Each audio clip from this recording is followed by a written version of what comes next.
ॐ नमो भगवते वासुदेवाय। ॐ नमो भगवते वासुदेवाय। ॐ नमो भगवते ವಾಸುದೇವಾಯ. ಒಂದು ಪುಟ್ಟ ಕಥೆ ಹೇಗೆ ನಮಗೆ ಕರ್ಮದ ಬಗ್ಗೆ ತಿಳಿಸ್ಕೊಡ್ತಾ ಇದೆ ಅನ್ನೋದು ನೀವು ತಿಳ್ಕೊಂಡ್ರೆ ಆಶ್ಚರ್ಯವಾಗತ್ತೆ.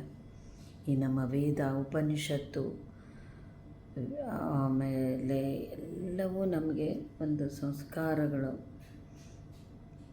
ಆ ಸಂಸ್ಕೃತಿಯನ್ನು ನಮ್ಮಲ್ಲಿ ಬೆಳೆಸಿ ಋಣಮುಕ್ತರಾಗಿ ಈ ಜೀವನದ ಒಂದು ಚಕ್ರದಿಂದ ಪಾರಾಗಲಿಕ್ಕೆ ನಮಗೆ ಸಹಾಯ ಮಾಡುತ್ತೆ. ಒಬ್ಬನು ಜಮೀನ್ದಾರ, ಅವನು ದೊಡ್ಡ ಜಮೀನ್ದಾರ ಇರ್ತಾನೆ. ಸಡನ್ನಾಗಿ ಒಂದು ದಿವಸ ಅವನ ತಂದೆ ಕನಸಲ್ಲಿ ಬಂದು, ಮಗನೇ ಪಕ್ಕದ ಹಳ್ಳಿಗೆ ಹೋಗು, ಒಬ್ಬನು ಎಣ್ಣೆ ಗಾಣ ನಡೆಸ್ತಾ ಇದ್ದಾನೆ, ಅವನಿಗೆ 14 ರೂಪಾಯಿ ಕೊಟ್ಟು ಅಲ್ಲಿ ಒಂದು ಮುದಿ ಎತ್ತು ಇದೆ, ಅದನ್ನ ಬಿಡಿಸ್ಕೊಂಡು ಬಾ ಅಂತ ಹೇಳ್ತಾನೆ. ಹೇಳಿದಾಗ ಆಯಿತು, ತಂದೆ ವಾಕ್ಯ ಕನಸಲ್ಲಿ ಬಂದು ಹೇಳಿದಾರಂದರೆ ಮಾಡಲೇಬೇಕು ಅಂತ ಹೊರಡ್ತಾನೆ. ಪಕ್ಕದ ಹಳ್ಳಿಗೆ ಹೋಗಿ ಆ ಒಂದು ಎಣ್ಣೆ ಗಾಣ ಎಲ್ಲಿದೆ ಅಂತ ಕೇಳಿ ಅಲ್ಲಿ ಹೋಗಿ ಮಾಲಕನಿಗೆ ಹೇಳ್ತಾನೆ, ನೋಡಿ ಆವಾಗಿನ ಕಾಲ ಹೇಗಿತ್ತು ನೋಡಪ್ಪ, ನಾನು 14 ರೂಪಾಯಿ ಕೊಡ್ತೀನಿ, ನನಗೆ ನೀನು ಮುದಿ ಎತ್ತನ್ನು ಬಿಟ್ಕೊಟ್ಬಿಡು. ಹೊರೇ ಅದ್ರ ಬೆಲೆ 14 ರೂಪಾಯಿ ಇಲ್ಲ, ನೀವ್ಯಾಕೆ ಕೊಡ್ತೀರಾ? ಇಲ್ಲಪ್ಪ, ನಾನು 14 ರೂಪಾಯಿನೇ ಕೊಡ್ತೀನಿ ಅಂತ ಹೇಳಿ ಅದು ಬಿಡಿಸ್ಕೊಂಡು ಮನೆಗೆ ಬರ್ತಾ ಇರಬೇಕಾದ್ರೆ ದಾರಿಯಲ್ಲಿ ಅದು ಸಾವನ್ನು ಒಪ್ಪಿಕೊಳ್ತಾ ಇದೆ. ಸಾವನ್ನು ಒಂದು ಈಶ್ವರನ ದೇವಸ್ಥಾನದ ಎದುರಿಗೆ.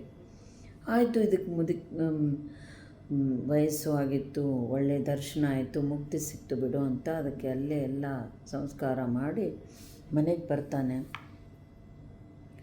ರಾತ್ರಿ ತಂದೆ ಮತ್ತೆ ಬಂದು ಕೇಳಿದಾಗ, ಅಪ್ಪ ನೀನು ನನಗೆ ಯಾಕೆ 14 ರೂಪಾಯಿನ ಕೊಟ್ಟು ಬಿಡಿಸ್ಕೊಂಡು ಬಾ ಅಂದಿ ಆ ಎತ್ತನ ಅಂತ ಕೇಳಿದಾಗ ಆ ತಂದೆ ಹೇಳ್ತಾನೆ, ನೋಡಪ್ಪ, ನಾನು 14 ರೂಪಾಯಿ ಅವನಿಗೆ ಕೊಡಬೇಕಾಗಿತ್ತು, ಕೊಡದೇನೆ ನನಗೆ ಸಾವು ಬಂತು.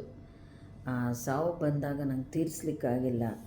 ಅದೇ ಋಣದ ಬಾಧೆಯಿಂದ ನಾನು ಎತ್ತಾಗಿ ಅವ್ರ ಮನೆಯಲ್ಲಿ ದುಡಿತಾನೇ ಇದ್ದೀನಿ, ಅದಕ್ಕೆ ಮುಕ್ತಿನೇ ಸಿಕ್ಕಿರಲಿಲ್ಲ. ಅದಕ್ಕಾಗಿ ನಾನು ನಿನ್ನನ್ನು ಕೇಳಿಕೊಂಡು ಮುಕ್ತಿಯನ್ನು ಪಡ್ಕೊಂಡಿದ್ದೀನಪ್ಪ ಅಂತ ಹೇಳಿದಾಗ, ಕರ್ಮದ ಫಲ, ಕರ್ಮ ಹೇಗೆ ನಮ್ಮನ್ನು ಕಾಡುತ್ತೆ. ನಮ್ಗೆ ಕೆಲವೊಂದು ಸರಿ ಅನಿಸುತ್ತೆ, ಅಯ್ಯೋ ಎಷ್ಟು ಅವರು ಚೆನ್ನಾಗಿದ್ದಾರೆ, ಏನೆಲ್ಲ ಮಾಡ್ತಾರೆ, ಆದರೂ ಚೆನ್ನಾಗಿದ್ದಾರಲ್ಲಪ್ಪ. ಹಾಗಿಲ್ಲ. ಈ ಒಂದು ಕರ್ಮದ ಒಂದು ರೂಲ್ಸ್ ಅಂತ ಏನು ಹೇಳ್ತಾರೆ, ರಾವಣ ಎಷ್ಟು ಚಿನ್ನದ ಒಂದು ಅರಮನೆ ಇತ್ತು ಅವನ ಹತ್ರ, ಎಲ್ಲ ನಿಜ. ಆದರೆ ಕೊನೆಗೆ ಅಂತಕಾಲೇ ಚ ಮಾಮೇವ ಸ್ಮರಣ ಮುಕ್ತ ಕಲೇವರಂ, ಅಂತಕಾಲದಲ್ಲಿ ಅವನಿಗೆ ಕೊನೆ ಹೇಗೆ ಬಂತು ಅಂತ ಎಲ್ಲರಿಗೂ ಗೊತ್ತು. ಹಾಗಾಗಿ ಭಗವಂತನ ಒಂದು ಜಗತ್ತಿನಲ್ಲಿ ಅಥವಾ ಭಗವಂತನಲ್ಲಿ ಇದರಲ್ಲಿ ನಮೇ ದ್ವೇಷೋಸ್ತಿನ ಪ್ರಿಯ, ಅವನು ಯಾರನ್ನು ದ್ವೇಷನೂ ಮಾಡೋದಿಲ್ಲ, ಯಾರನ್ನು ಹೆಚ್ಚಿಗೆ ಪ್ರೀತಿಸುವುದಿಲ್ಲ. ಆದರೆ ಯಾರು ಹೆಚ್ಚಾಗಿ ಅವನ್ನ ಕರೀತಾರೋ ಅವರ ಬಳಿ ಹೋಗ್ತಾನೆ.